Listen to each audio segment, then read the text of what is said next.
अस्सलाम वालेकुम। जहाँ पीटीआई में बहुत अच्छे लोग हैं, काबिल इज़्ज़त लोग हैं और इंटेलिजेंट लोग हैं, वहीं पीटीआई में छोड़ू लोग भी बहुत हैं जो लंबी लंबी छोड़ते हैं, फजूल की कहानियाँ सुनाते हैं, अनलॉजिकल बात करते हैं। तो ऐसे लोगों की भी बड़ी तादाद है।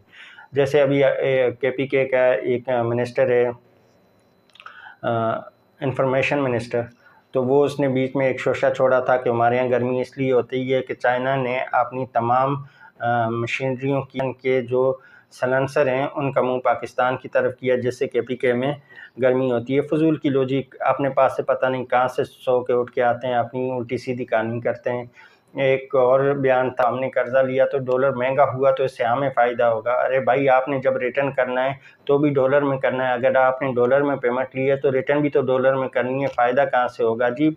मतलब कुछ भी उल्टी सीधी अपने पास से कहानी करते हैं और ऐसे लोग मिनिस्टर बनेंगे। बाजोड़ में एक साहब बता रहे हैं, इंटरव्यू भी दे रहे हैं और वहाँ के लोगों को भी बता रहे हैं कि इमरान खान के दौरे हुकूमत में पीटीआई ने बाजोड़ में 1 करोड़ नौकरियाँ दी थी। यार, बाजोड़ की टोटल आबादी 12 लाख है, तो आपने एक करोड़ नौकरियां कहाँ से दे दी और किसको दे दी? जिस इलाके की टोटल आबादी 12 लाख है, आपने वहाँ 1 करोड़ नौकरियां कैसे दे दी?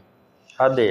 खान से वो चिमंग 1 करोड़ नौकरियां और कौन जो 1 करोड़ भी सिर्फ बड़ी बाजोड़ की होती है। सुन मुझे हमारे सोच में था देर इज्जत नौकरियां तो ये जो बाजोड़ की 1 करोड़ नौकरियां और की तो टोटल 1 करोड़ आबादी में 16 लाख दे वही 12 लाख सरकार का गजा किलो 16 लाख मंगवाई 16 लाख दा तस 1 करोड़ नौकरियां बाजोड़ के खबर कोई दा संग खबर कोई